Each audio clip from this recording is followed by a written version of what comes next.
और वैसे भी प्रधानमंत्री जी का और उनकी रुचि पार्टी के प्रति हम सब लोग जानते हैं हमेशा रही।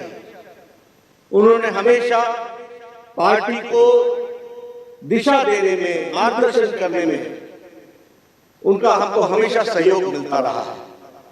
हम सबको याद है कोरोना काल में जब सारी पार्टियां लगभग एक तरीके से लुप्त हो गई थी, तो उस समय उनका मार्गदर्शन हम सबके लिए बहुत ही काम आया और उन्होंने हमको दिशा दी। सेवा ही संगठन है और सेवा ही संगठन में भारतीय जनता पार्टी तो जुड़ी ही जुड़ी। उन्होंने सारे देश को जोड़ करके इस संक्रमण से लड़ने में हम लोगों को दिशा दी और हम लोगों को मार्गदर्शन दिया, ये हम जानते हैं। वैसे ही समय समय पर आर्थिक दृष्टि से भी उनका मार्गदर्शन हम सबको मिलता रहता है। बजट के बाद देश किस तरीके से आगे बढ़ेगा इसके बारे में उनका हमेशा हम सबको मार्गदर्शन मिला है। उन्होंने 5 ट्रिलियन इकोनॉमी पर हम किस तरीके से आगे बढ़ रहे हैं, कोरोना के संक्रमण के बावजूद देश आगे बढ़ने के लिए अग्रसर है। और अगर हम अपनी जीडीपी देखें तो उससे भी ये ध्यान में आता है कि इन सारे संक्रमणों के बाद और इन सारी मुसीबतों के बावजूद भी देश ने आर्थिक दृष्टि से आगे बढ़ने का संकल्प जो रखा है उसको उन्होंने गति दी है और देश आर्थिक दृष्टि से सही दिशा में चला है, ये हम सब लोग जानते हैं। सामाजिक न्याय, समानता, सम्मान, सबका साथ, सबका विकास, सबका विश्वास और सबका प्रयास, इस मंत्र को लेकर के उनके नेतृत्व में हम सब लोग चल रहे हैं। और हम ये भी जानते हैं कि जो कल बजट रखा गया वो प्रो पीपल बजट रहा, प्रोग्रेसिव बजट रहा, प्रोडक्शन लिंक इंसेंटिव्स के साथ बढ़ने वाला बजट रहा, ईज ऑफ लिविंग, इस सिद्धांत को आम आदमी को अपने जीवन के यापन में कोई मुसीबत ना आए, बिना तकलीफ के वो आगे बढ़े और देश की अर्थव्यवस्था में भी अपना योगदान करे, इस बात को उन्होंने बहुत अच्छे तरीके से इस बजट में रखा है। निर्मला सीतारमण जी ने उनके मार्गदर्शन में मोर ग्रोथ, मोर जॉब, एम्प्लॉयमेंट के साथ किस तरीके से विकास को आगे बढ़ाना है और ग्रोथ के तरीके से इकोनॉमी कैसे बढ़ती है, इस पर भी उनको उनका मार्गदर्शन मिलने वाला है। जो डेवलपमेंट प्रोजेक्ट्स जिसके बारे में चर्चा की गई है वह आने वाले समय में अमृत काल में देश को एक नई ऊंचाइयों पर ले जाने का एक संकल्प है, इसको भी हमको ध्यान में रखना चाहिए। मैं ये महसूस करता हूं कि उनके मार्गदर्शन में आर्थिक दृष्टि से देश मजबूत हो रहा है और हम ही नहीं करोड़ों लोग ये महसूस करते हैं कि उनकी मार्गदर्शन में आर्थिक दृष्टि से किस तरीके से देश का विकास बढ़ रहा है और उसको और आगे बढ़ाना है, इसका हम सबको आज मार्गदर्शन मिलने वाला है। हमारे आत्मनिर्भर अर्थव्यवस्था, इन पर, इस विषय पर उनका हमको मार्गदर्शन मिलेगा।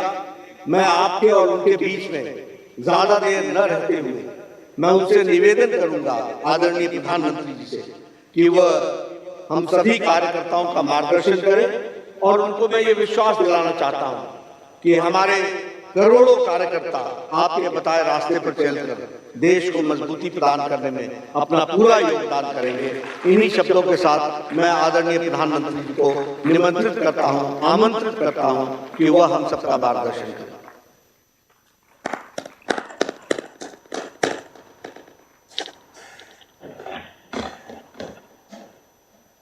धन्यवाद आदरणीय अध्यक्ष जी। नमस्कार।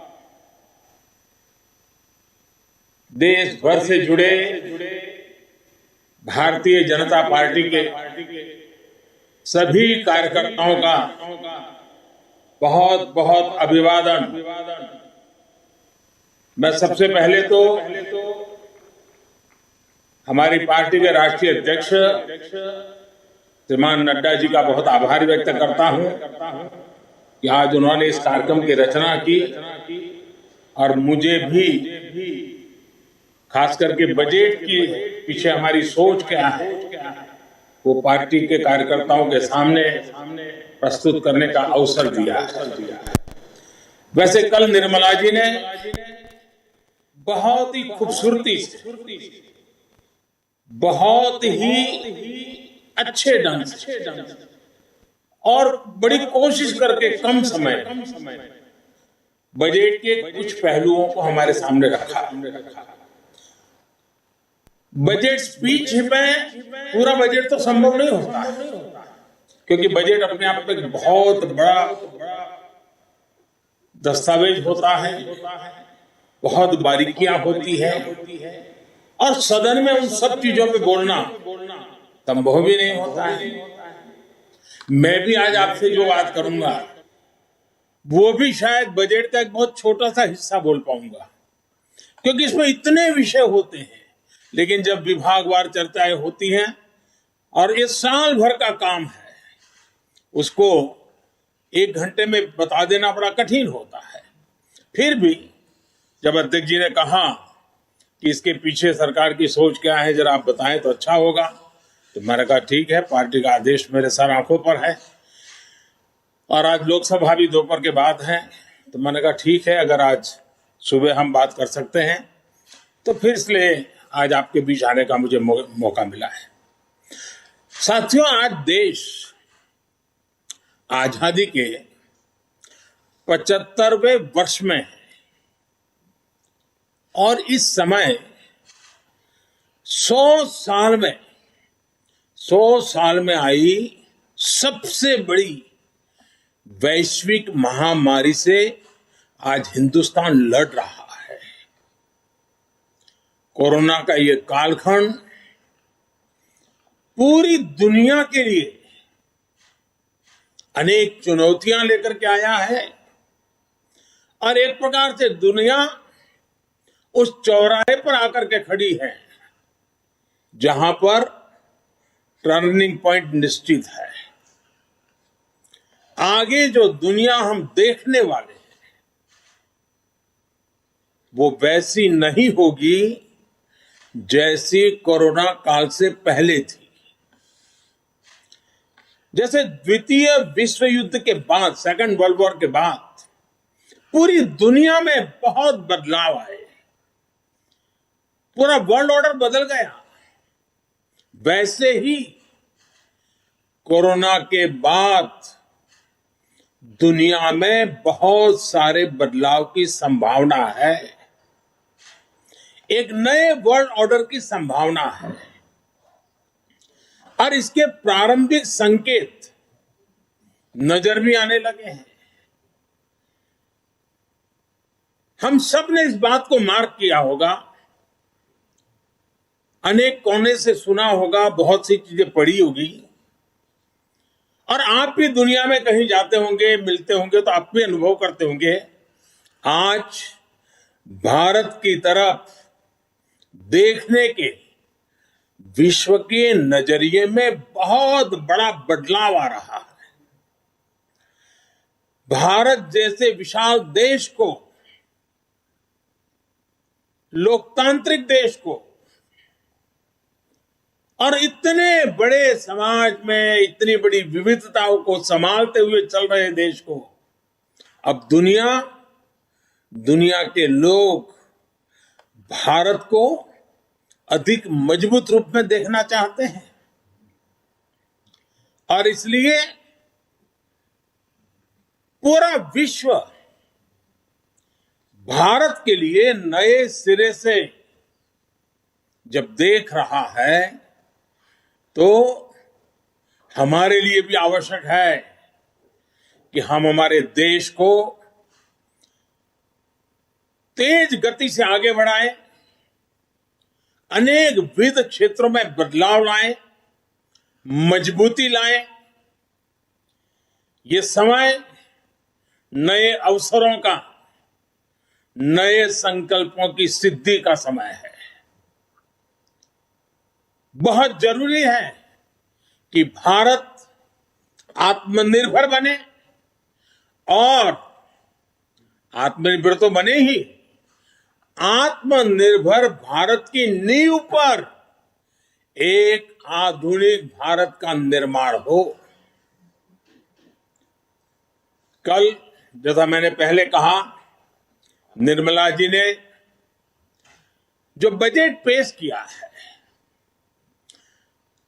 बाय एंड लार्ज हम देखें, पॉलिटिकल एंगल अगर हम छोड़ दें तो जो आर्थिक विषय के लोग हैं, समाज जीवन के लोग हैं, अखबारों में भी देखेंगे, कल टीवी चैनलों की डिबेट में देखेंगे, बजट का बहुत स्वागत हुआ है, बहुत सराहना हुई है।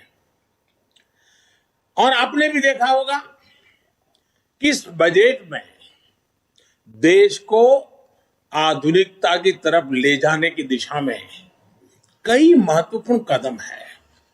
साथियों,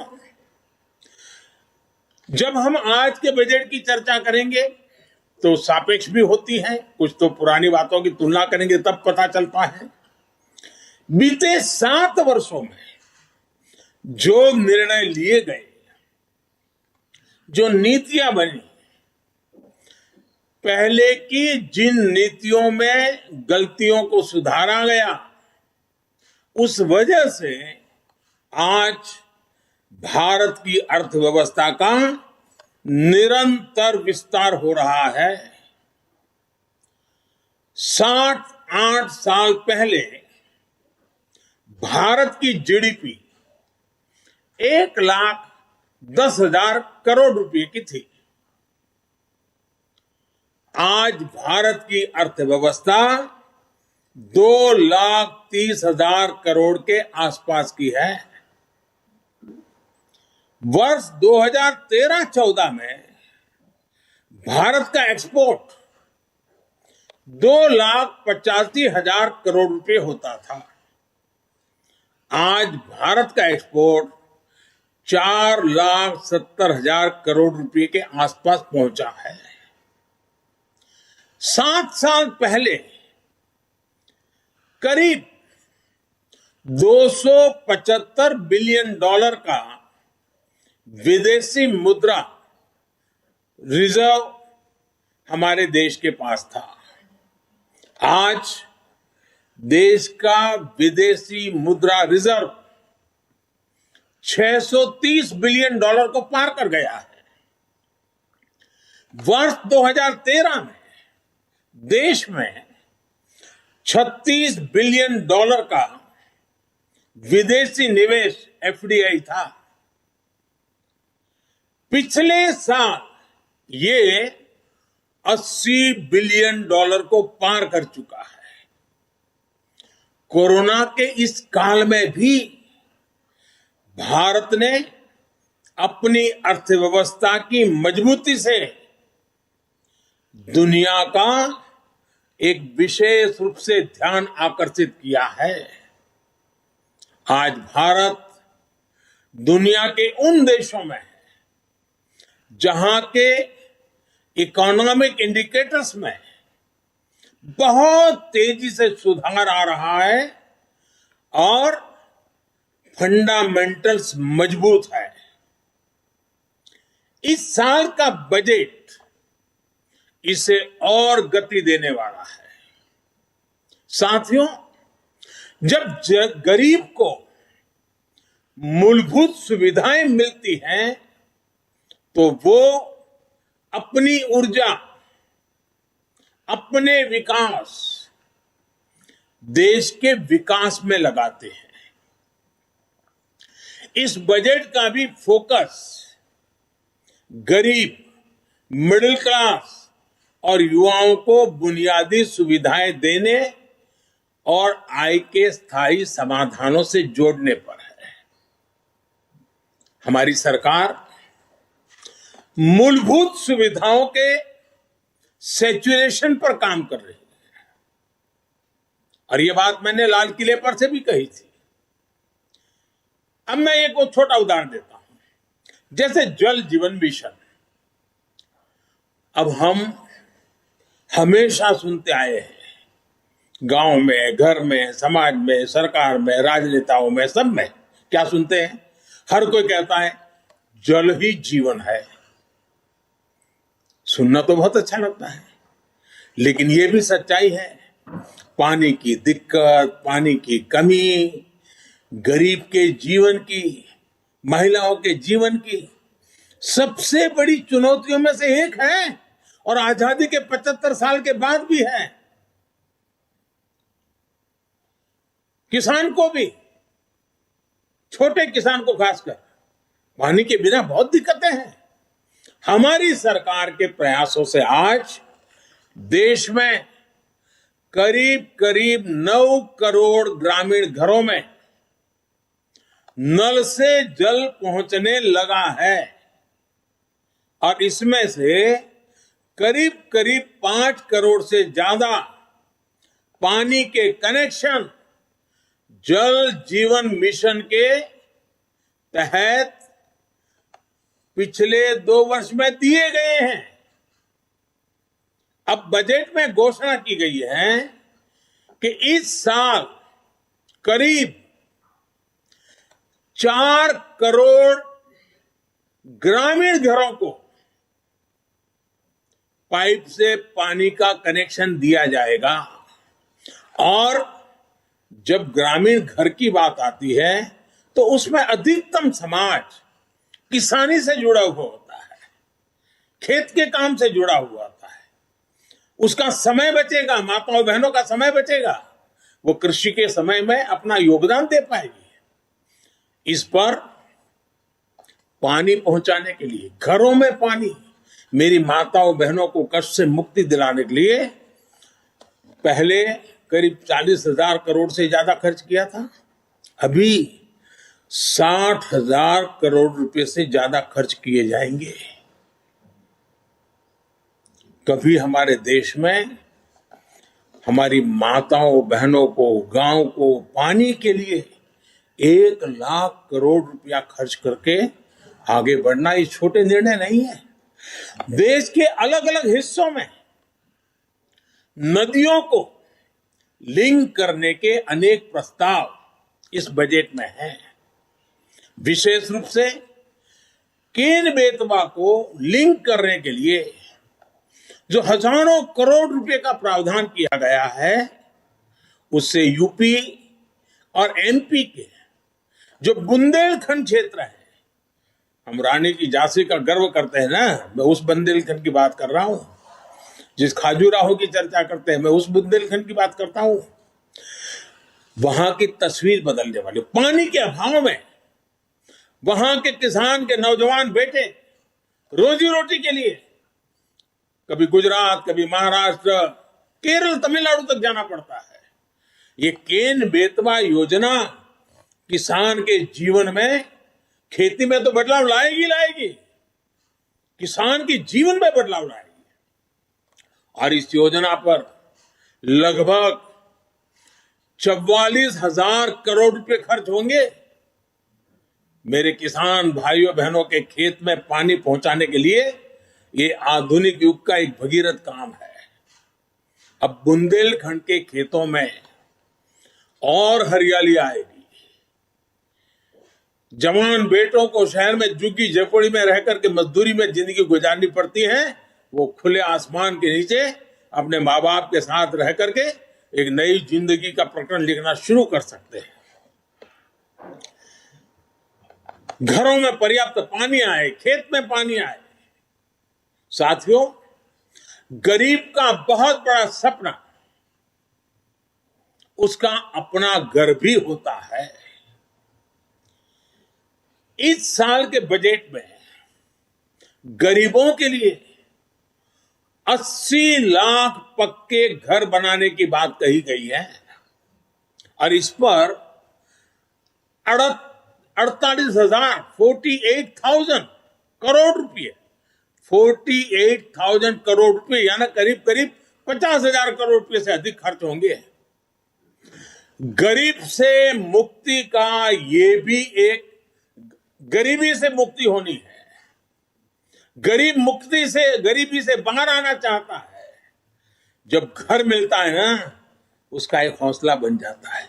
हम कभी गरीबों की ताकत जानते नहीं थे। सिर्फ गरीबों का राजनीतिक उपयोग करने वाले लोग बहुत हुए इस देश में। एक छोटा सा प्रयास, जनधन अकाउंट, गरीब को जब जनधन अकाउंट मिला ना, उसका स्वाभिमान जग गया और लाखों करोड़ रुपए की बचत में गरीब भी आगे आया है। अगर एक जनधन अकाउंट उसकी जिंदगी बदल सकता है, तो गरीब को जब छत मिले, गरीब को जब घर मिले, तब उसका जीवन कितना बदल जाता है, इसका हम देख करके बता सकते हैं। जो भी उन परिवारों को देखेगा उसका विश्वास बढ़ेगा। और इतना ही नहीं, सरकार जो घर बनाकर इन्हें देती है, वो घर इन गरीबों को एक तरह से लखपति बना देती है। मैं जब छोटा था, लखपति शब्द बहुत बड़ा लगता था। लखपति यानी कितनी बड़ी दुनिया है, सुनते ही कान खड़े हो जाते थे। लेकिन हमने जो गरीबों को घर दिया है ना, उसकी कीमत के हिसाब से देखे तो हमने पिछले 7 साल में 3 करोड़ गरीबों को पक्के घर देकर उन्हें लखपति बनाया है। जो गरीब थे, जो झोपड़पट्टी में रहते थे, अब उनके पास अपना घर है। पहले के मुकाबले हमारी सरकार ने इन घरों के लिए राशि भी बढ़ाई है और समय की ध्यान को रखते हुए घरों की साइज भी बढ़ाई है, ताकि बच्चों की पढ़ाई न छूट जाए, बच्चों के लिए पढ़ाई के लिए जगह मिल जाए।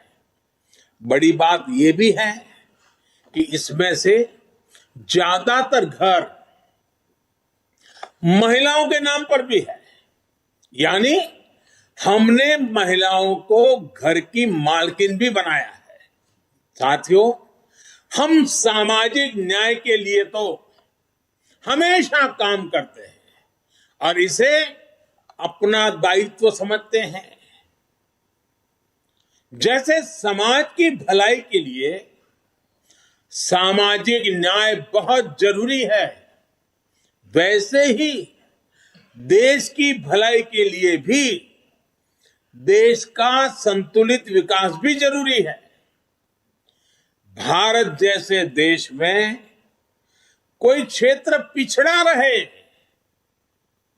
कोई इलाका अविकसित रह जाए, ये ठीक नहीं है। और इसलिए हमने आकांक्षी जिला एस्पिरेशनल डिस्ट्रिक्ट अभियान शुरू किया था। इन जिलों में गरीब की शिक्षा के लिए, गरीब के स्वास्थ्य के लिए, गांव की सड़कों के लिए, बिजली पानी के लिए जो काम हुए, उसकी प्रशंसा संयुक्त राष्ट्र ने भी की है। अब इस बजट में घोषणा की गई है कि आकांक्षी जिलों में राज्यों के साथ मिलकर आकांक्षी ब्लॉक प्रोग्राम चलाया जाएगा, यानी उसे और नीचे ले जाया जाएगा। यानी विकास का लाभ आखिरी छोर तक पहुंचाने का एक वैज्ञानिक तरीका है और धन का सदुपयोग करने का, संसाधनों को ऑप्टिमम यूटिलाइजेशन करने का और फोकस एक्टिविटी करने का रास्ता है। ग्रामीण क्षेत्रों में ब्लॉक स्तर पर जरूरी सुविधाएं पहुंचे, इस पर सरकार का जोर है। साथियों, राष्ट्र की सुरक्षा के लिए हमारी सेनाएं, एयरफोर्स हो, नेवी हो, आर्मी हो, हमारे जवान दिन रात डटे रहते हैं, जान की बाजी लगा देते हैं। लेकिन यह भी सच्चाई है कि हमारे सेना के जवान जो सीमा पर तैनात है, हमारे सुरक्षा बल के जवान जो सीमा पर तैनात है, उनको वो सीमावर्ती जो गांव है ना, वो भी एक प्रकार से किले का काम करते हैं और उन सीमावर्ती गांवों का देशभक्ति का जज्बा भी अद्भुत होता है। अभावों के बीच, संकटों के बीच, मुसीबतों के बीच सीमा पर रहने वाले छोटे गांव के लोग दिन रात देश की रक्षा के लिए सजग रहते हैं। अब समय आ गया है कि हमें हमारी राष्ट्र रक्षा की जो नीतियां है उसमें सीमावर्ती गांवों के नागरिकों की शक्ति को पहचानना होगा, उनके अहम रोल को जानना होगा। और इसलिए हमने ध्यान आकर्षित किया है कि सीमावर्ती जो हमारे आखिरी गांव है हिंदुस्तान के कोने कोने में, उन गांवों को विकास की यात्रा में पीछे नहीं रहने देना है। इस वजह से हम वर्षों से सीमावर्ती गांवों से पलायन होते भी देख रहे हैं। किसी भी देश की रक्षा के लिए यह पहलू ठीक नहीं है। इस बात को समझते हुए सीमा पर मौजूद गांवों के विकास के बारे में नए सिरे से सोचा गया है। एक होलिस्टिक अप्रोच के साथ हम आगे बढ़ना चाहते हैं। ऐसे गांवों में हर प्रकार की सुविधा हो, बिजली हो, पानी हो, सड़क का इंतजाम हो। इसके लिए बजट में विशेष वाइब्रेंट विलेज प्रोग्राम का ऐलान किया गया है। हमारे अनेकों सीमावर्ती गांव टूरिस्ट स्पॉट बन सकते हैं। वहां हम अच्छे प्रकार से होम स्टे का एक पूरा नेटवर्क खड़ा कर सकते हैं जो हमारे लोगों को रोजी रोटी मिले। प्रकृति प्रेमियों के लिए भी ये हमारे सीमावर्ती क्षेत्र हैं, वो आकर्षण का केंद्र बन सकते हैं। और मैंने तो गुजरात में कच्छ में रणोत्सव करके देखा है कि अगर उन आखिरी गांवों को हम वाइब्रेंट बना दें तो सुरक्षा की दृष्टि से भी बहुत लाभ होता है। अब हमारा उत्तराखंड देखिए, उसकी सीमा ऊपर के गांव, हमारा लेह लद्दाख देखिए, हमारा अरुणाचल देखिए। ये वाइब्रेंट विलेज प्रोग्राम इन सभी गांवों को बहुत मदद करेगा। इसके साथ साथ होलिस्टिक अप्रोच होने के कारण एनसीसी का भी एक नया विचार हुआ है। एनसीसी के लिए खर्च होता है, बड़े शहरों में एनसीसी होती भी है। अब हमने तय किया है कि सीमावर्ती गांव, वो जो ब्लॉक होगा और वहां जो स्कूल होगी नजदीक में, हम एनसीसी का वहां केंद्र शुरू करेंगे, एनसीसी की गतिविधि चलाएंगे ताकि ये सीमा पर रहने वाले बच्चे एनसीसी से ट्रेन होकर के भविष्य में आसानी से सुरक्षा बलों में जाकर के राष्ट्र रक्षा का नेतृत्व कर सकते हैं। इन पहाड़ी क्षेत्रों के हमारे बच्चों की ताकत बहुत बड़ी होती है। साथियों, राष्ट्र रक्षा से जुड़े एक और बड़े अभियान की बजट में घोषणा की गई है। ये है पर्वतमाला परियोजना। ये हिमालय के क्षेत्रों में आधुनिक कनेक्टिविटी और आधुनिक इंफ्रास्ट्रक्चर को विस्तार देने वाली है। इससे पहाड़ों में आवाजाही भी आसान होगी, टूरिस्टों के लिए जाने की सुविधा तो होगी। वहां अगर तीर्थ क्षेत्र है तो वहां जाने वाले तीर्थयात्रियों को सुविधा होगी, लेकिन साथ साथ हमारी सेना को तो लगातार उन क्षेत्रों में जाना होता है, उनके लिए भी ये बहुत सुविधाजनक होगा। इसका बड़ा लाभ हमारे हिमाचल, उत्तराखंड, जम्मू कश्मीर, लेह लद्दाख, नॉर्थ ईस्ट के हमारे कुछ क्षेत्र, वहां के भाइयों बहनों को मिलेगा। हमारे पहाड़ों के लोग बहुत प्रतिभावान होते हैं, बहुत परिश्रमी होते हैं। सेना से लेकर खेलों तक, व्यापार से लेकर कृषि तक, कितने ही क्षेत्रों में देश को उनकी क्षमता और प्रतिभा का लाभ मिलता है। ये हमारा सौभाग्य है कि हमें उनके लिए काम करने का मौका मिल रहा है। वर्तमान से हम जब पर्वतमाला से पहाड़ी क्षेत्रों में पर्यटन को बढ़ावा मिलेगा और साथ ही पर्यावरण की भी सुरक्षा बढ़ेगी। नॉर्थ ईस्ट को लेकर भी पीएम डिवाइन नाम से एक बड़ी योजना की घोषणा बजट में की गई है। साथियों, आज समय की मांग है कि भारत की कृषि भी आधुनिक बने, नए तौर तरीके अपनाएं, किसान पर बोझ कम हो। देश की कृषि को टेक्नोलॉजी आधारित और केमिकल फ्री बनाने के लिए बड़े कदम इस बजट में उठाए गए हैं। बीते बजट में हमने किसान रेल और किसान उड़ान की सुविधा सुनिश्चित की।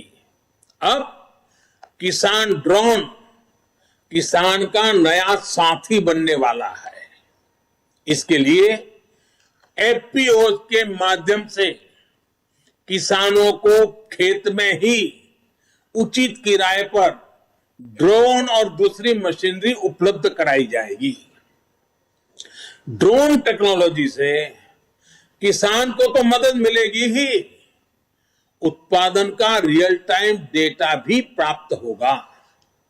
इससे जुड़े स्टार्टअप्स को फंड करने के लिए नाबार्ड के माध्यम से एक विशेष फंड की मदद भी दी जाएगी।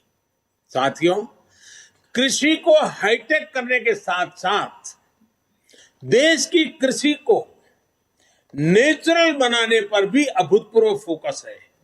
दोनों पहलू पर हम बल दे रहे हैं। आधुनिक हो, टेक्नोलॉजी हो, खर्च में बचत हो, साथ साथ बैक टू बेसिक, हमारी ये धरती माता बर्बाद न हो, हमारी धरती माता की उपजाऊ शक्ति खत्म न हो, और इसलिए केमिकल मुक्त खेती, प्राकृतिक खेती। साथियों, इसके कारण किसानों की जो खेत में इन्वेस्टमेंट खर्च होता है, लागत घटाने में बहुत बड़ी मदद मिलेगी। कृषि को ये अधिक लाभकारी बनाएंगे। साथ साथ ये बीमारियों से मुक्ति दिलाने का बहुत बड़ा अभियान भी है, जिसका सबसे अधिक लाभ हमारे छोटे किसानों को होगा। देश के अनेक हिस्सों में जीरो बजट प्राकृतिक खेती पर काम चल रहा है। छोटा किसान, और हमें यह देखना होगा, जब हम किसान की बात करते हैं तब हमारी प्राथमिकता छोटा किसान ही रहनी चाहिए। 80-85% हमारे छोटे किसान हैं। अगर एक बार हमारा छोटा किसान मजबूत बनता है, ताकतवर बनता है, देश की ग्रामीण जीवन बदल जाता है। और इसलिए हमने इस पर बहुत ध्यान केंद्रित किया है। हमने देखा है देश में कौन सी बातें हम सुनते आए हैं। गरीबी हटाने की बातें तो हुई, लेकिन होता क्या था, और वो गलत होता था, मैं नहीं कहता। कहीं इंडस्ट्रियल कॉरिडोर बनते थे, कहीं इकोनॉमिक कॉरिडोर बनते हैं। हमने भी आकर देश में 2 डिफेंस कॉरिडोर बनाए हैं, लेकिन अब हम देश में पहली बार एक और कॉरिडोर बना रहे हैं, जो इस बजट में घोषणा की गई है। प्राकृतिक खेती का कॉरिडोर, नेचुरल फार्मिंग का कॉरिडोर बनाने की दिशा में बढ़ रहे हैं। नेचुरल फार्मिंग का कॉरिडोर लगभग 2500 किलोमीटर लंबा होगा, करीब 10 किलोमीटर चौड़ा होगा, और पहले चरण में उत्तराखंड, उत्तर प्रदेश, बिहार, झारखंड और पश्चिम बंगाल में मां गंगा के किनारे 5-5 किलोमीटर चौड़ा, दोनों तरफ 5-5 किलोमीटर नेचुरल फार्मिंग का एक कॉरिडोर तैयार किया जाएगा। पूरी इकोसिस्टम बनेगी, उसकी प्रोडक्ट की वैश्विक वैल्यू बढ़ने वाली है। खेती के जीवन को बदलाव लाने का ये एपिक सेंटर बन जाएगा। ये कॉरिडोर पूरे हिंदुस्तान के किसानों के लिए प्रेरणा का कारण बनने वाला है। और इन सारे कारणों से जो हमारा गंगा स्वच्छता अभियान चल रहा है, उसमें एक बड़ी मदद मिलेगी, क्योंकि खेत में जो केमिकल उपयोग होता है, जब बारिश आती है तो केमिकल का काफी हिस्सा बह करके पानी में जाता है, नदी में जाता है।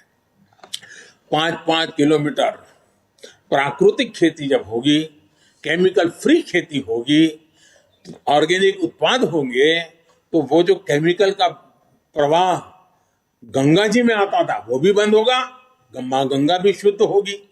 एक प्रकार से माँ गंगा जी का बजट का कुछ हिस्सा भी किसानों के काम आएगा। और ऑर्गेनिक उत्पाद की आज बाजार में कीमत बहुत बड़ी है, दुनिया में मांग है, और भारत विश्व के कृषि बाजार में बड़ी ताकत के साथ जाने का रास्ता ऑर्गेनिक खेती है। साथियों, सरकार द्वारा मोटे अनाज मिलेट्स को प्रोत्साहन दिया जा रहा है, और हमें न भूलें कि हमारा जो छोटा किसान है उसमें से अधिकतम किसान हमारे, या हमारे जो आदिवासी भाई बहन जो किसान है, या हमारे गांव में किसी दलित के पास अगर जमीन है वो छोटा किसान है, वो मोटा अनाज ही उनको पैदा किए बिना कोई चारा नहीं होता, क्योंकि बाकी कुछ सुविधाएं नहीं होती। दलित और आदिवासी किसान साथी अगर एग्रो फॉरेस्ट्री और प्राइवेट फॉरेस्ट्री अपनाना चाहते हैं तो उनके लिए भी विशेष मदद का प्रोविजन किया गया है। साथियों, अनाज के साथ साथ हम देखिए कृषि प्रधान देश है, जय जवान जय किसान इस मंत्र ने हमें ताकत दी है, लेकिन ये भी सच्चाई है कि आज हमारा देश 80,000 लाख करोड़ रुपए का तेल, खाने का तेल बाहर से लाना पड़ रहा है, क्योंकि हमारी आदतें बदलना दी है। पुरानी सरकारों ने ऐसे निर्णय किए कि हम आयाती तेल पर निर्भर हो गए। उसी प्रकार से पल्सीज, हमारे यहां जो वेजिटेरियन सोसाइटी है उसको प्रोटीन के लिए, कुपोषण के लिए लड़ाई लड़ने में हमारे लिए पल्सीज की बहुत, दाल है, मूंग है, उड़द है, चना है, इसकी बहुत जरूरत होती है। अब हमारे लिए आवश्यक है कि हम खाने के तेल में आत्मनिर्भर कैसे बने, हम दाल पल्सीज में आत्मनिर्भर कैसे बने, और इसलिए खाने के तेल में आत्मनिर्भरता के लिए एक राष्ट्रीय मिशन अभी अभी देश में प्रारंभ किया गया है। और हर साल जो लाखों करोड़ रुपए हम खाद्य तेल खरीदने के लिए विदेश भेजते हैं, वो पैसे मेरे देश के किसानों के व्यय जाए, जो खेती में पसीना बहाने वाला हमारा किसान है उसके नसीब में आए, उसलिए हम योजनाओं पर बल दे रहे हैं। अन्नदाता को ऊर्जादाता बनाने का भी एक बहुत बड़ा अभियान निरंतर चल रहा है, जिसके माध्यम से खेत में ही सोलार पैनल लगाने के लिए मदद दी जा रही है। आदिवासी किसानों को भी वनोपज से अधिक लाभ हो, इसके लिए बड़े स्तर पर वन धन योजना सफलता के साथ चल रही है, और बजट से उसको बल भी दिया जा रहा है। साथियों, सरकार ने हमेशा किसानों के हित में हर जरूरी कदम उठाए। अब आप देखिए बजट में रिन्यूएबल एनर्जी का खर्चा पड़ेगा, लेकिन उसमें एक महत्वपूर्ण खर्चा है किसानों के लिए सोलर पंप। अगर सोलर पंप हम सबसे ज्यादा किसानों के पहुंचाएंगे, सूर्य शक्ति से चलने वाला पंप, किसानों को रात को जागना नहीं पड़ेगा, दिन में ही अपने खेती कर लेगा, पानी पहुंचा देगा, शाम को परिवार के साथ अपना समय बिता पाएगा, और उसका खर्च भी कम हो जाएगा। इसके लिए भी सोलार पंप का बहुत बड़ा बजट हमारे किसानों तक हम पहुंचा रहे हैं। साथियों, पिछले बजट में फर्टिलाइजर की सब्सिडी 80,000 करोड़ रुपए से भी कम रखी गई थी, 79,000 करोड़। लेकिन कोरोना के कारण अंतर्राष्ट्रीय कीमतों में सप्लाई चेन में गड़बड़ होने के कारण बहुत बड़ा उछाल आया। अब जहां हम करीब 80,000 करोड़ का प्रावधान किया था, हमें 60,000 करोड़ और लगाने पड़े। करीब करीब 1,40,000 करोड़ रुपया फर्टिलाइजर के लिए, जो पहले कभी नहीं करना पड़ा था। इसलिए क्योंकि फर्टिलाइजर का दाम बढ़ा है, लेकिन वो किसान पर बोझ न बने, इसलिए सरकार ने उसको झेला, ताकि किसानों की लागत न बढ़े, उन पर अतिरिक्त बोझ न आए। और इस बार इस सब्सिडी को 79,000 से बढ़ा करके 1,05,000 करोड़ रुपए किया गया है, ताकि मेरे किसान भाइयों बहनों को फर्टिलाइजर के लिए संकट का सामना न करना पड़े। और आने वाले कुछ दिनों में हम एक नई योजना लेकर के आ रहे हैं, नैनो फर्टिलाइजर। किसानों की बहुत बड़ी मदद करने वाला एक बहुत बड़ा अहम, हमारे वैज्ञानिकों की मदद से हमने अनुसंधान किया है, जो इस बजट में भी इसका सीधा उल्लेख नहीं किया है, लेकिन उस दिशा में हम काम करने वाले हैं। इसी प्रकार एमएसपी को लेकर भी अनेक प्रकार की बातें फैलाई गई है, लेकिन हमारी सरकार ने बीते सालों में एमएसपी पर रिकॉर्ड खरीद की है। सिर्फ धान की ही बात करें, धान की, जो सीधे सीधे छोटे किसान की जिंदगी से जुड़ा हुआ है, और छोटे किसान की खेती जेब के लिए नहीं, जीवन के लिए होती है। सिर्फ धान को ही अगर बात करें तो इसी सीजन में किसानों को एमएसपी के रूप में 1.5 लाख करोड़ रुपए से अधिक मिलने का अनुमान है। बजट में प्रावधान किया गया है कि 2,37,000 करोड़ रुपए का एमएसपी किसानों के बैंक खाते में सीधे ट्रांसफर किया जाएगा। इस साल के बजट में पीएम किसान सम्मान निधि के तहत 68,000 करोड़ रुपए का प्रावधान किया। 68,000 करोड़ रुपया सीधे डायरेक्ट बेनिफिट ट्रांसफर के द्वारा किसान के जेब में पहुंचने वाला है। और ये राशि भी पिछले साल की अपेक्षा ज्यादा है। इसका लाभ भी देश के 11 करोड़ से अधिक किसानों को होगा, और छोटे किसान के लिए तो ये रकम बहुत बड़ी होती है, उसको खेती में कुछ करने के लिए हिम्मत देती है। हमारे ग्रामीण क्षेत्र को, हमारे किसानों को बेहतर सड़कों का भी विशेष लाभ मिलने वाला है।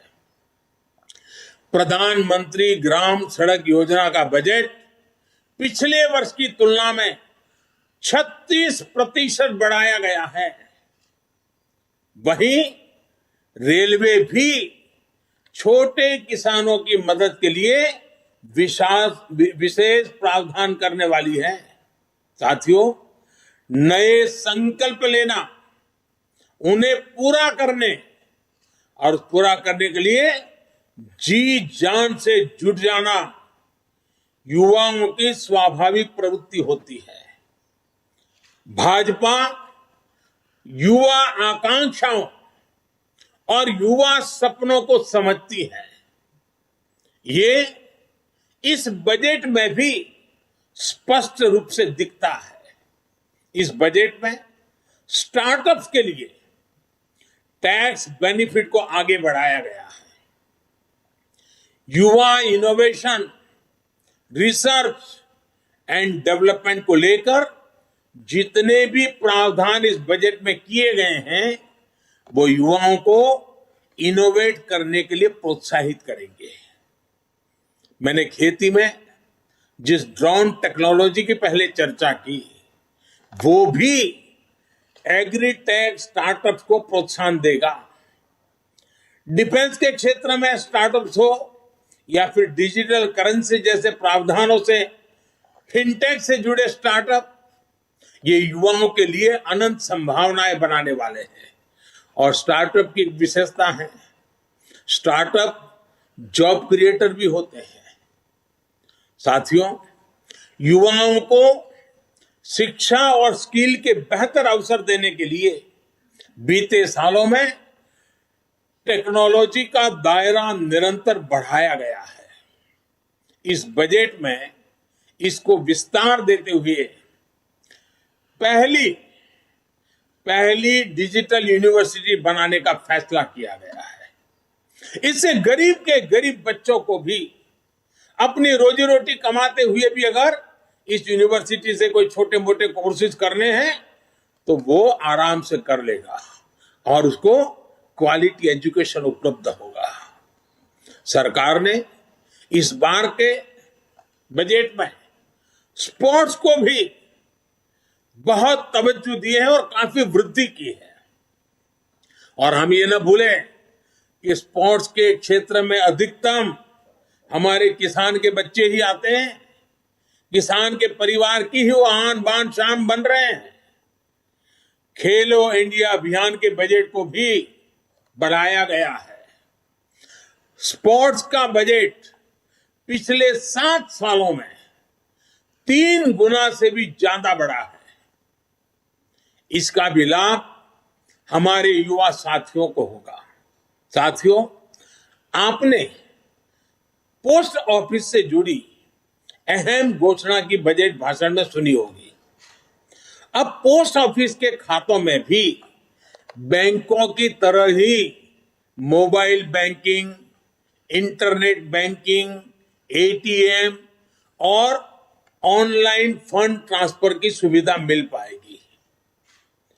अभी देश में 1.5 लाख से अधिक पोस्ट ऑफिस हैं, जिसमें से अधिकतर गांवों में है। पोस्ट ऑफिस में जिनके सुकन्या समृद्धि अकाउंट और पीपीएफ अकाउंट है, उनको भी अब अपनी किस्त जमा करने पोस्ट ऑफिस जाने की जरूरत नहीं है। अब वो सीधे अपने बैंक अकाउंट से ऑनलाइन ट्रांसफर कर पाएंगे। इससे गांवों में रहने वाले किसानों, मजदूरों, वरिष्ठ नागरिकों, महिलाओं को विशेष रूप से बहुत सुविधा होगी। और हम जानते हैं, हमने एक पूरे देश का किसानों के लिए डिजिटल मार्केट प्लेटफॉर्म खड़ा किया है, ई-नाम।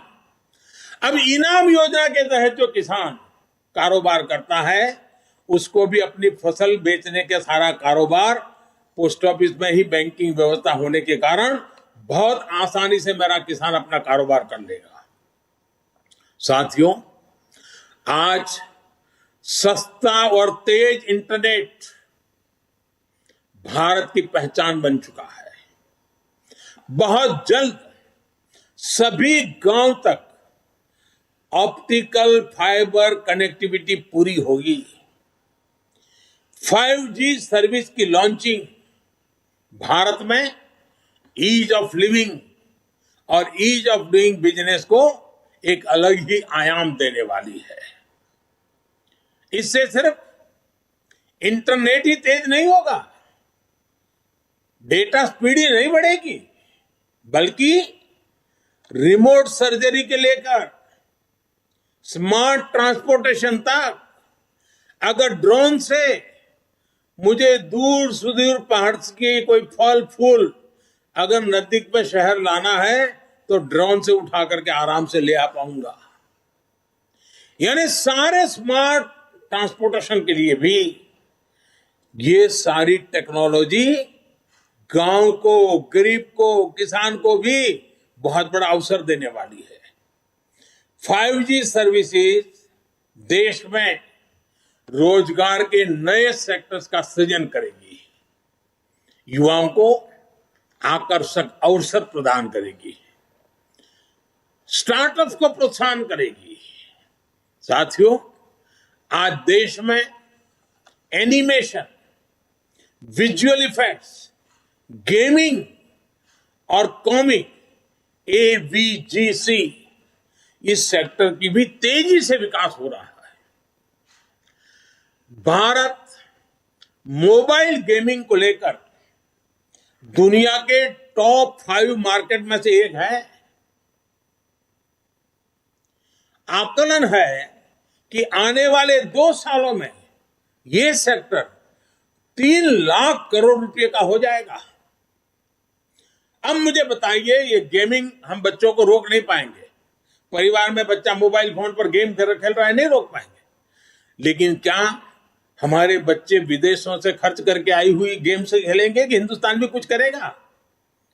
और इसलिए हमारे देश की प्रतिभा को मौका मिले, इनोवेट करने का अवसर मिले।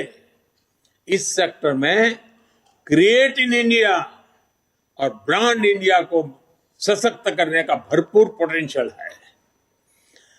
भारत को ग्लोबल गेम डेवलपर्स और गेमिंग सर्विस का हब बनाने के लिए इस बजट में एक टास्क फोर्स के गठन की बात की गई है। साथियों, आज के अखबारों में सेंट्रल बैंक डिजिटल करेंसी की भी काफी चर्चा है। इससे डिजिटल इकोनॉमी को बहुत बल मिलेगा। ये डिजिटल रुपया अभी जो हमारी फिजिकल करेंसी है उसी की तरह डिजिटल स्वरूप लेकर के आरबीआई द्वारा ही उसको पूरी तरह कंट्रोल किया जाएगा, मॉनिटर किया जाएगा, उसका विस्तार किया जाए। और ये ऐसी व्यवस्था होगी जिससे फिजिकल करेंसी से एक्सचेंज भी किया जा सकेगा। जैसे कोई आपको डिजिटल रुपये में पे करेगा तो आप उसको कैश में बदल पाएंगे। Digital payment, online payment, retail payment ज्यादा सुरक्षित होगा, रिस्क फ्री होगा। इससे ग्लोबल डिजिटल पेमेंट सिस्टम के निर्माण में भी आसानी होगी। ये डिजिटल रुपया फिनटेक से जुड़े सेक्टर को अनेक अवसर देगा। इससे कैश को प्रिंट करने, हैंडल करने, डिस्ट्रीब्यूट करने में जो बोझ पड़ता है वो भी कम होगा। साथियों, भारतीय अर्थव्यवस्था का सबसे पुराना, मजबूत और भरोसेमंद स्तंभ है हमारे छोटे उद्यमी और व्यापारी, हमारे स्मॉल एंटरप्रेन्योर। हमारी सरकार एमएसएमईज को मजबूत बनाने के लिए निरंतर प्रयास कर रही है।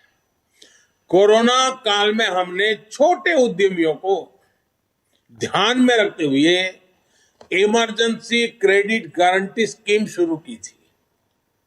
एसबीआई के अध्ययन में यह बात सामने आई है कि इस योजना से एमएसएमई सेक्टर में लगभग 1.5 करोड़ नौकरियां सुरक्षित हुई हैं और करीब 6 करोड़ लोगों की जीविका सुरक्षित हुई है। इसी तरह पीएलआई स्कीम का उदाहरण भी हमारे सामने है। इसके परिणाम भी देश देख रहा है। भारत आज मोबाइल मैन्युफैक्चरिंग के क्षेत्र में दुनिया का उभरता हुआ केंद्र बन रहा है। ऑटोमोबाइल और बैटरी के क्षेत्र में भी पीएलआई स्कीम के इसी तरह उत्साहवर्धक परिणाम मिल रहे हैं। जब देश में इतने बड़े स्तर पर मैन्युफैक्चरिंग होगी तो एमएसएमई का एक नया इकोसिस्टम खड़ा होगा। एमएसएमई को कई क्षेत्रों में नए ऑर्डर्स मिलेंगे, नए अवसर पैदा होंगे। मैं एक छोटा सा उदाहरण देता हूं आपको, सिर्फ रक्षा मंत्रालय का। देखिए, रक्षा मंत्रालय आज उत्तर प्रदेश में और तमिलनाडु में डिफेंस कॉरिडोर विकसित कर रहा है। इस बजट में हमने 68%, 68% कैपिटल प्रोक्योरमेंट, जो कुछ भी खरीदी करनी है घरेलू खरीद के लिए निर्धारित किया है। इस बजट में से यहीं से लेना पड़ेगा। हर साल हजारों करोड़ रुपए के रक्षा उपकरण देश के भीतर से ही खरीदे जाएंगे। मैं वोकल फॉर लोकल जो बात करता हूं ना, वो यहां भी ले आए हैं हम। इससे हमारी हजारों एमएसएमईज को ही सबसे ज्यादा फायदा होगा। साथियों, इस बार बजट में एक बात जो सबसे खास और सबसे अलग है, वो है पब्लिक इन्वेस्टमेंट। ये कितना बड़ा कदम है और इसका असर कितना बड़ा होगा, इस बात का अनुमान आप इससे लगा सकते हैं कि वर्ष 2013-14 में, हमारे आने से पहले 7 साल पहले, पब्लिक इन्वेस्टमेंट सिर्फ 1,87,000 करोड़ का था, 1,87,000। इस बजट में ये 7,50,000 करोड़ रुपए का रखा गया है। यानी यूपीए सरकार की तुलना में 4 गुना ज्यादा। सरकार जब इतना बड़ा खर्च करेगी तो इस पैसे से क्या होगा? इससे देश में और ज्यादा निवेश आएगा और ज्यादा आधुनिक इंफ्रास्ट्रक्चर का विस्तार होगा। साथ साथ लोहा बेचने वाला, लोहा बाजार में काम करने वाला, सीमेंट बेचने वाला, सीमेंट बाजार में काम करने वाला, इस प्रकार के निर्माण कार्यों से जिनकी स्किल है उस नौजवान, यानी कितनी बड़ी इकोनॉमी की एक दूसरे को इफेक्ट पॉजिटिव खड़ी होती है। और नौकरियों के लिए तो अनेक दरवाजे खुल जाते हैं। साथियों, इसके कारण देश के लिए पूंजी तैयार होगी, सामान्य मानवी का जीवन आसान भी होगा और बेहतर भी होगा। ये सब कैसे होगा, ये समझने के लिए आप अपनी सरकार के 7 साल के काम को समझिए। 2014 में देश में 90,000 किलोमीटर नेशनल हाईवे थे। ये 90,000 किलोमीटर हाईवे पिछले 70 साल में बने थे, जबकि हमने पिछले 7 सालों में ही 50,000 किलोमीटर नेशनल हाईवे बनाए हैं। पीएम गति शक्ति मास्टर प्लान के तहत देश में हजारों किलोमीटर के नए हाईवे और बनाएंगे। इससे न केवल शहरों से लेकर गांवों और कस्बों तक बेहतर कनेक्टिविटी होगी, बल्कि इससे देश के हर कोने में इंडस्ट्री भी पहुंचेगी। इससे हर सेक्टर में लाखों नए रोजगार भी पैदा होंगे। और हम जानते हैं, एक जमाना था जहां नदी जाती थी, जहां पानी होता था, उसके नजदीक में गांव बसते थे। फिर समय बदलता गया और अब जहां हाईवेज है, इंफ्रास्ट्रक्चर है, इंटरनेट है, वहां लोग बसते हैं। इस बदलते हुए युग को हमें समझना होगा और इससे ये जो रचना हो रही है वो लॉजिस्टिक सपोर्ट के लिए बहुत बड़ी ताकत हो जाती है। आज अगर हमारे देश में कोई उत्पाद विदेश भेजनी है, मानो फल सब्जी हमारा किसान भेजना चाहता है, लेकिन अगर 6 दिन तक वो ट्रैवलिंग करता रहेगा तो कौन खरीदेगा? ये रोड रास्ते अच्छे बनेंगे तो किसान की पैदावार भी बहुत ही कम समय में अपने गंतव्य स्थान पर पहुंचाएगी और उसके कारण उसको जो आर्थिक नुकसान होता है वो भी बच जाएगा। इतना ही नहीं, इन सब कारणों के गति शक्ति के प्रोजेक्ट के कारण रियल एस्टेट सेक्टर में भी बहुत बड़ी गति मिलने वाला है। इसी तरह देश में 4 जगह पर मल्टी मॉडल लॉजिस्टिक पार्क भी बनाए जाएंगे। मल्टी मॉडल लॉजिस्टिक फैसिलिटीज के लिए 100 पीएम गति शक्ति कार्गो टर्मिनल्स भी विकसित किए जाएंगे। 100 पीएम गति शक्ति कार्गो, सोचिए आप। इससे उद्योगों और व्यापारों के लिए भी किसी भी चीज के लाने जाने में लगने में वाला समय कम होगा और भारत से निर्यात बढ़ाने में मदद मिलेगी। और जब निर्यात बढ़ता है तो उत्पादन और आमदनी बढ़ती है, रोजगार के अवसर बढ़ते हैं। साथियों, एक ऐसा बजट है जो देश में शहरीकरण से जुड़ी चुनौतियों को भी सीधे एड्रेस करता है। ये हमारे शहरी ही जहां नियो मिडिल क्लासेस और मिडिल क्लास की बड़ी संख्या में रहता है और देश के विकास में महत्वपूर्ण योगदान देता है। बिजनेस हो, स्पोर्ट्स हो, म्यूजिक हो, स्टार्टअप्स हो, कोई भी क्षेत्र लीजिए, टियर 2 और टियर 3 शहरों का टैलेंट आज निखर कर सामने आ रहा है। बाबा साहब आम्बेडकर भी शहरीकरण के, शहरों में इंफ्रास्ट्रक्चर पर फोकस के बहुत बड़े पक्षधर थे। बीते 7 सालों में देश के शहरों को आधुनिक बनाने पर जो जोर हमने दिया है, उसको इस बजट में नया आयाम दिया गया है। इसमें टाउन प्लानिंग, और जिसकी बहुत बड़ी सराहना हो रही है इन दिनों, टाउन प्लानिंग को री इमेजिन किया गया है और पुराने पड़े अर्बन बायलॉज में सुधार करने के लिए राज्यों को प्रोत्साहित किया जा रहा है। शहरों के प्रदूषण के प्रति भी सरकार की संवेदनशीलता बजट में रिफ्लेक्ट होती है। इसके लिए शहरों में स्वच्छ और सुविधाजनक मास ट्रांजिट सिस्टम को सपोर्ट करने पर बल दिया गया है। Clean tech, special mobility zones और बैटरी स्वैपिंग पॉलिसी भी ग्रीन ट्रांसपोर्ट को गति देगा। नेक्स्ट जनरेशन अर्बन प्लानर्स के लिए, उसके निर्माण के लिए बजट में विशेष प्रावधान किया गया है। बेहतर घर, बेहतर रोड, बेहतर मास ट्रांसपोर्टेशन सिस्टम, बेहतर स्कूल, शहरों में ईज ऑफ लिविंग को बढ़ाएगा। साथियों, ये बजट ना सिर्फ ग्रीन ग्रोथ सुनिश्चित करेगा, बल्कि ये ग्रीन जॉब को भी जनरेट करेगा और एक बहुत बड़ा विशाल क्षेत्र ग्रीन जॉब्स के लिए इंतजार कर रहा है। इसलिए इस बजट को भी कई लोगों ने ग्रीन बजट कहा है। देश में ग्रीन इंफ्रास्ट्रक्चर को फंड करने के लिए सॉवरेन ग्रीन बॉन्ड जारी किए जाएंगे।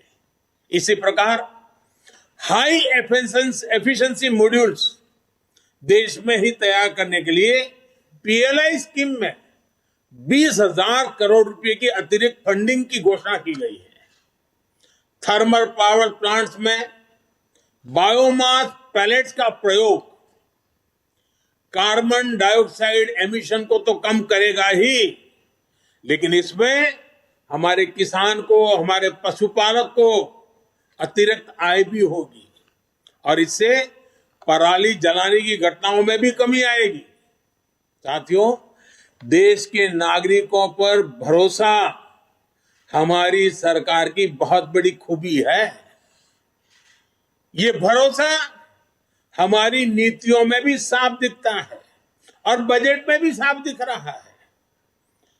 अब अगर किसी को इनकम टैक्स रिटर्न भरने में कोई गलती हो जाती है, कोई कंप्यूटर एरर हो जाता है, प्रिंटिंग एरर हो जाता है, तो वो 2 साल के भीतर भी सरकार में जाकर के कह सकता है कि मेरी ये गलती हो गई थी, मैं इसको ठीक करना चाहता हूं, तो बिना लाग लपेट के वो ठीक हो जाएगी। इसी तरह पहले अगर आपको अपनी कंपनी बंद करनी होती थी, हमारे देश में कंपनी बंद करने में भी मेहनत होती है, 2-2, 4-4 साल लग जाते थे। हमने तय किया अगर कोई अपना कारोबार बंद करना चाहता है तो वो 2 साल से समय घटाकर के 6 महीने के भीतर भीतर कर दिया गया है। सरमार्ग में जहां जहां भी परमिशन लेनी हो 6 महीने के भीतर कर देनी होगी। इस महामारी के समय भी हमारी सरकार ने छोटे उद्यमियों की लोन की गारंटी खुद ली। यह भी हमारे भरोसे को दिखाता है। हमें भरोसा था भारत के छोटे मोटे हमारे उद्योगकार व्यापारियों पर और इसलिए सरकार ने गारंटी ली। अब इस बजट में इस योजना को, क्योंकि हमारे व्यापारियों ने, हमारे उद्योगकारों ने सकारात्मक रिस्पॉन्स दिया और इसके कारण उसका सही अनुभव देखते हुए उसको और मजबूत किया गया है और उसको विस्तार भी दिया गया है। इन 7 सालों में हमने 25,000 गैर जरूरी, ये समझने जैसा है, 25,000 गैर जरूरी कंप्लायंसेस को खत्म किया है। यानी आए दिन ये जानकारी लाओ, ये फॉर्म भरो, फलाना नाम लाओ, डिग्री सर्टिफिकेट लाओ, हर बार सरकार लोगों से मांगती रहती थी। 25,000 हमने निकाले हैं और मैंने राज्य सरकारों से भी आग्रह किया है कि वे भी खोजें, बिना कारण जनता को कहां तकलीफ हो रही है, हटाओ इन चीजों को। इतना ही नहीं, भारत की संसद में करीब 1500 गैर जरूरी और पुराने कानूनों को भी खत्म कर दिया गया है। इसी भरोसे की बुनियाद पर सरकार ईज ऑफ डूइंग बिजनेस 2.0 अभियान भी शुरू करने जा रही है। साथियों, हम सभी ने बीते 2 सालों में 100 साल के इस सबसे बड़े संकट का बहुत बहादुरी के साथ सामना किया है। जैसा मैंने शुरू में कहा कि 7-8 साल पहले भारत की जीडीपी जो 110 लाख करोड़ से भी कम थी, वो आज 230 लाख करोड़ के आसपास ले आए हैं। हमारे फंडामेंटल्स मजबूत हैं, दिशा सही है और गति तेज है।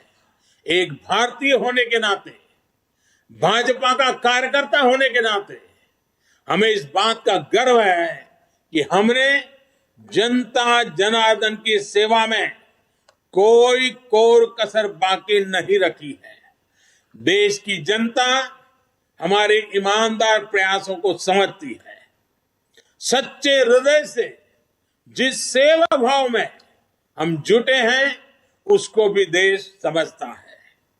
अब ये हम सभी कार्यकर्ताओं का दायित्व है कि सरकार की योजनाओं के बारे में लोगों को ज्यादा से ज्यादा जागरूक करें, बजट के बारे में भी लोगों को ज्यादा से ज्यादा जागरूक करें और बजट का लाभ नीचे तक पहुंचे, उसमें भी स्थान स्थान पर लोगों को जागरूक करने का प्रयास करें।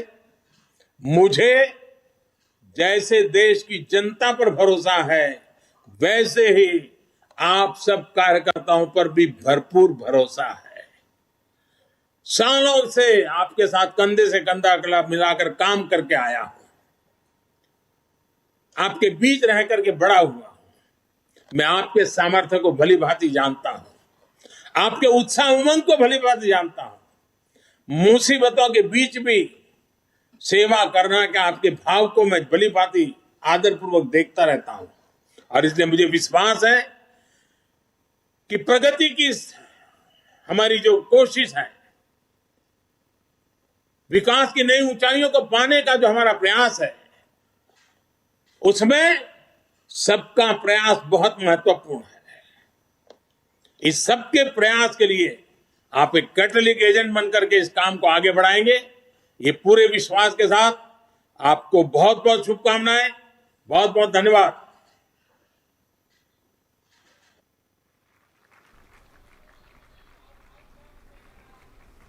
आप देख रहे थे सीधा प्रसारण। प्रधानमंत्री नरेंद्र मोदी। उन गहरे गलियारों में कोई राज छुपा है। भाभी, गुनाहों और षड्यंत्रों का किसने जाल बुना है? छल प्रपंच के बीच क्या हो पाएगा सफल उसका संकल्प? क्योंकि जीना इसी का नाम है। हनीमून के लिए कहाँ जाना है?